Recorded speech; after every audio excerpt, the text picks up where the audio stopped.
Fantastic. Well, it's 12 o'clock, so I will kick things off. Thank you so much for joining me today, everyone.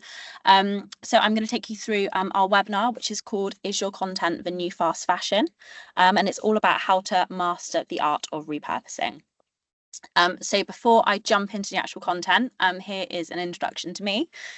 So my name is Holly Watson. I am a content specialist for AB Brand and Marketing Agency. We are, believe it or not, a brand and marketing agency. So I'm based in the Exeter office, and we've also got offices in London, and we work with brands across the UK, but also globally as well. So my job within the agency is to put together content strategies for clients, and sort of content plans as well.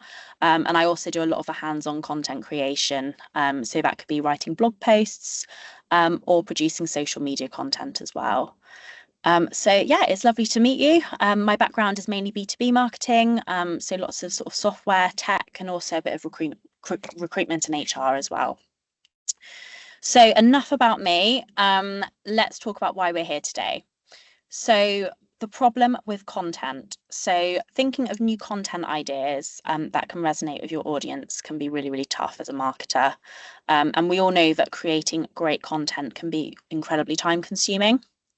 And also a lot of content is created for just a one-time view, and it can often be viewed as disposable.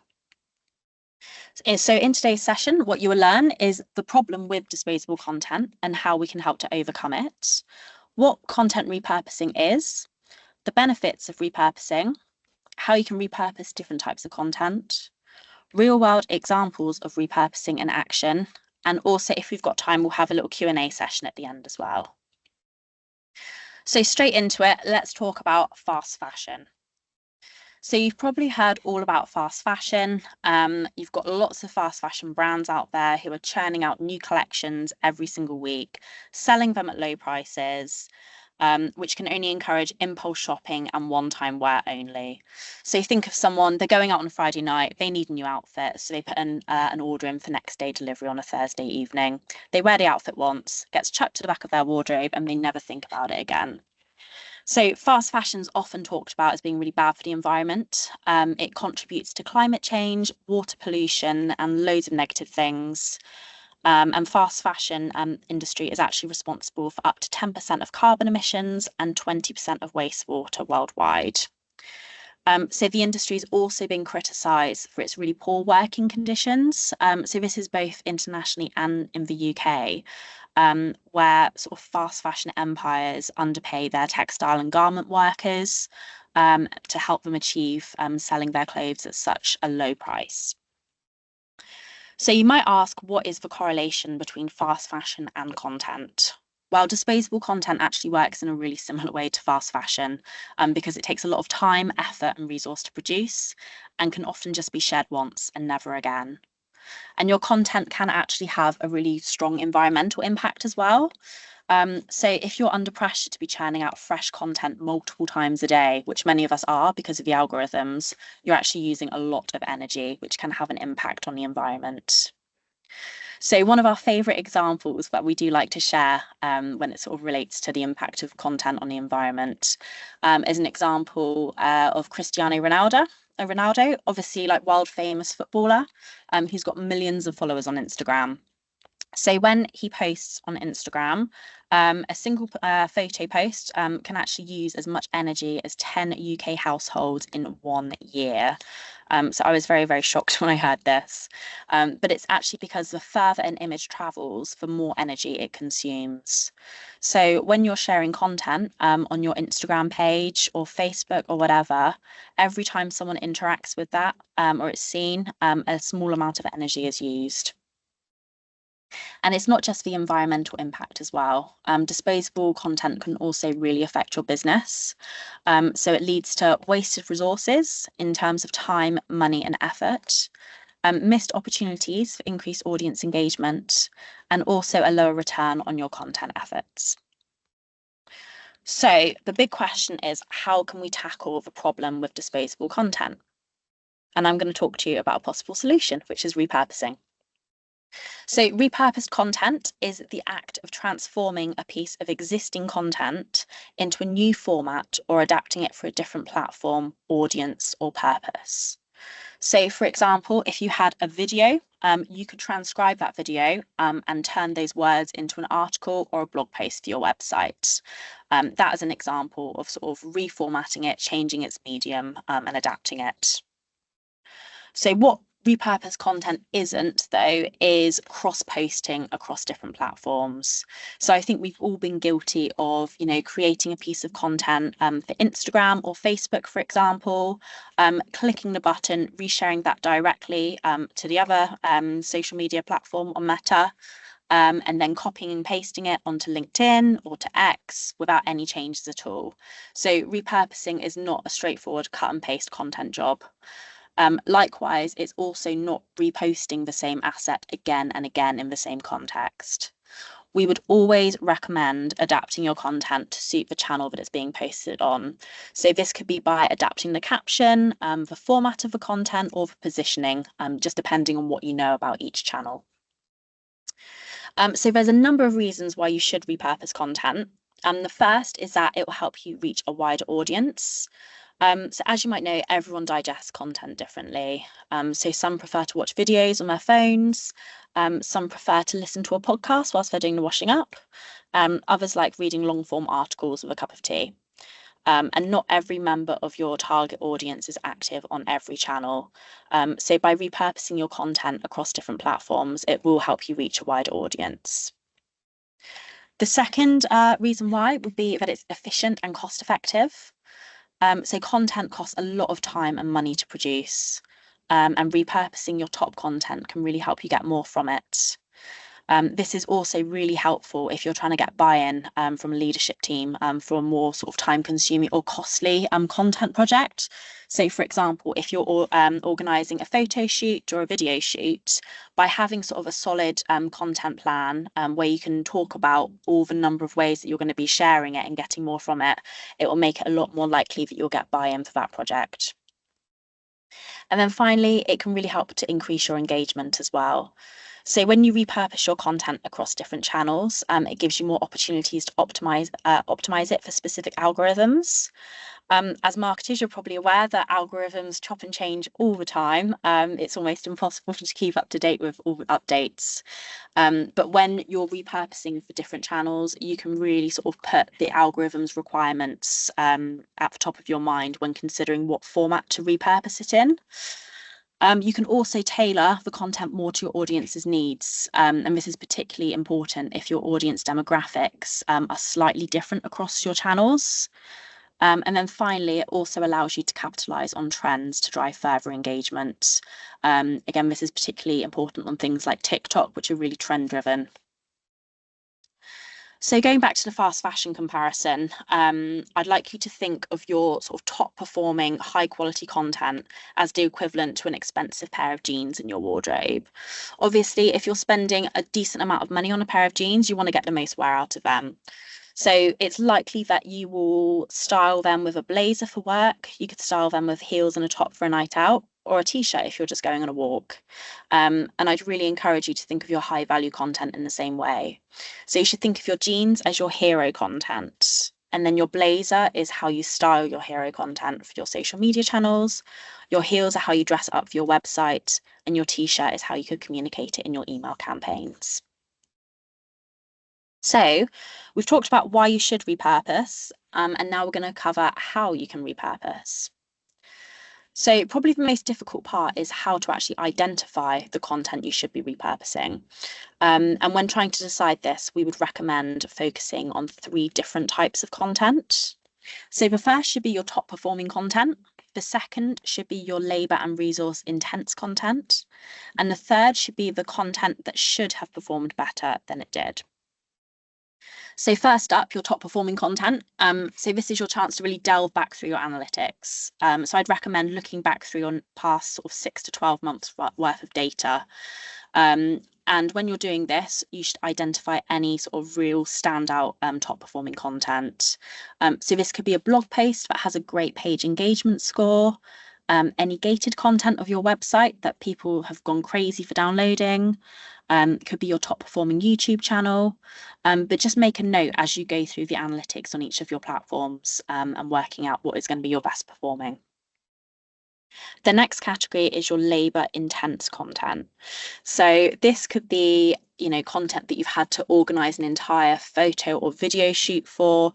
We all know these can be a bit of a nightmare to coordinate, but it's not just sort of a really big piece of content as well. It could be a simple client testimonial where it was really, really tough to pin the client down, or that it took months to be signed off. Or it could be an ebook which you put your heart and soul into. So whatever it is, make a note of this and put a plan together to get the most out of it. The final category, which is potentially the most heartbreaking category as a content marketer, is the content that should have performed better. We all know what it's like when you've got really, really great, positive, strong feelings about a piece of content and it falls flat on its face. But this is potentially the area that you'll notice the best results when repurposing, but it will require a bit more analysis to identify it. So this could be an article that's gained a lot of traffic on your website, but it's got very little page engagement. Or it could be a long form YouTube video that people are visiting and viewing, but actually stopping to watch after 15 seconds. Or it could be a case study that no one quite gets to the bottom of the page when reading. These are all telltale signs that you've actually got a good bit of content there, but it's potentially just not in the right format at the moment. So those are good indicators and signals that it could perform better once repurposed. So the next thing to do is to consider the format. So have a think about the existing format of your content and how you can mix it up. Think about things like changing words into graphics or video into text. And it's also worth bearing in mind that repurposing isn't just about taking long form content and transforming it to short form, because it can also work really well the other way around. For example, if you share a reel on Instagram and it's got loads of engagement, lots of comments and lots of questions, it's clearly a topic of interest for your audience. So this could be a great opportunity to expand into a blog post or a LinkedIn article answering some of those questions. Next, have a think about what channels you're working with. So if you've got a particularly high performing channel, so maybe you've got an Instagram account with loads of followers, maybe your website gets loads of traffic, it's worth prioritizing how you can adapt your content to suit that top performing channel in particular. And then at this stage, it's also worth drawing on your insights from your sort of in-app analytics as to what formats typically work best for each channel. So for example, if you find that videos around 40 seconds long work for your TikTok page, this gives you kind of the perfect format to work with. Alternatively, you might find that carousels work best for you on Instagram or maybe short reels. But yeah, these things really give you an indication of what will work best when repurposing your content across your different platforms. So a phrase that we love at AB, and I say it multiple times a week, and I say it to all of our clients, is sweat the assets. So it's really important when putting together a content plan, when putting together creative or a photo shoot, anything, that we're really, really getting the most out of what we produce.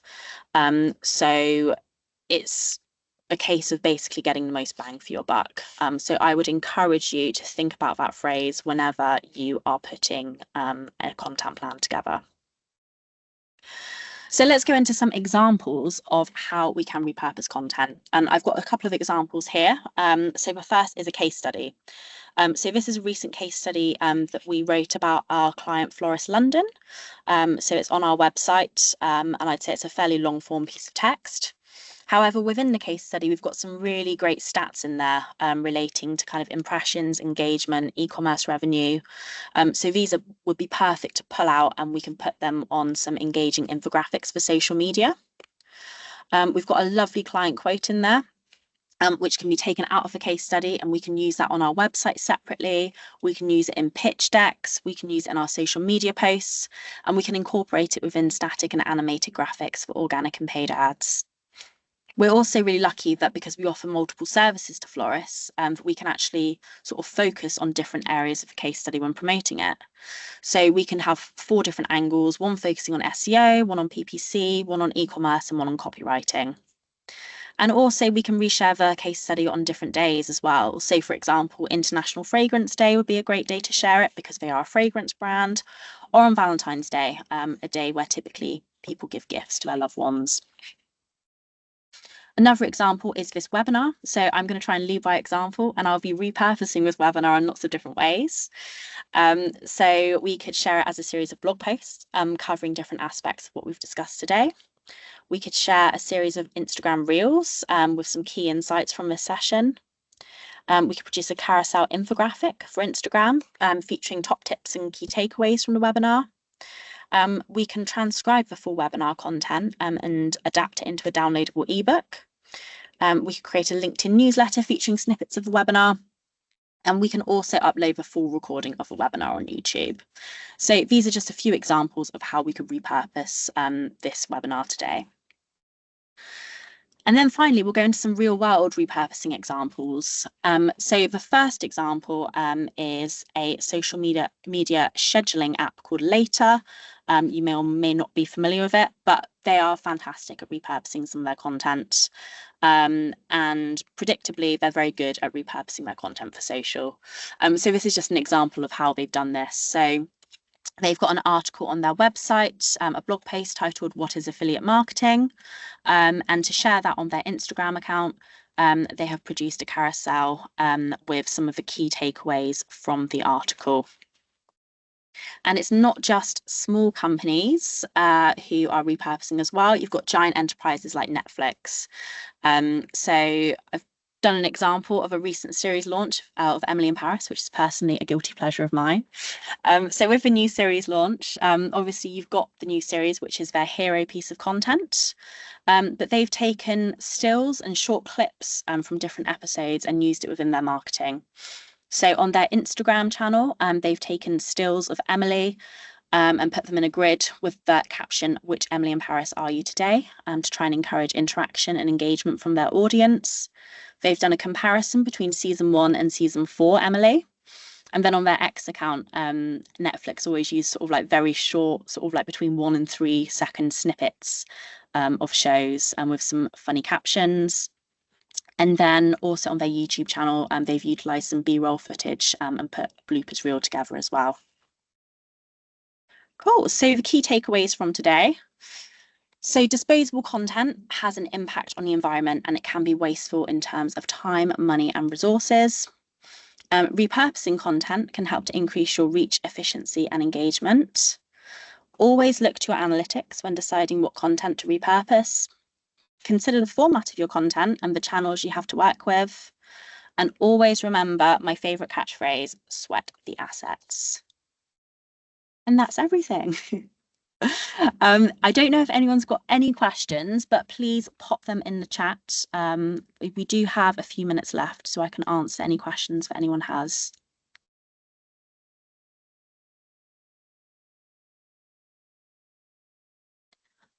Oh, I was going to say, I can't see the chat, so I don't know if anyone does have any questions. So if you are able to read them out, if there are any. No questions yet. No questions. I think you covered so much. That's fine. I'll wait a couple of minutes. But if anyone has anything they want to ask afterwards as well, feel free to just pop me a message on LinkedIn, or you can send me an email, and I'm more than happy to have a chat. Someone's typing. Someone's typing. The anticipation, well, we love it. Yeah. We love the anticipation. No question, just super informative. Thank you. Oh, lovely. Thank you so much. Cool. Well, thank you so much to everyone for joining today. Like I said, if you've got any questions, feel free to pop me a message. Also, feel free to connect with me on LinkedIn as well. I haven't got my LinkedIn handle here, but I'm pretty easy to find. So yeah, please just pop me a message. This session has also been recorded too, so I will circulate the recording via email as well. Cool. Brilliant. Thanks so much, everyone.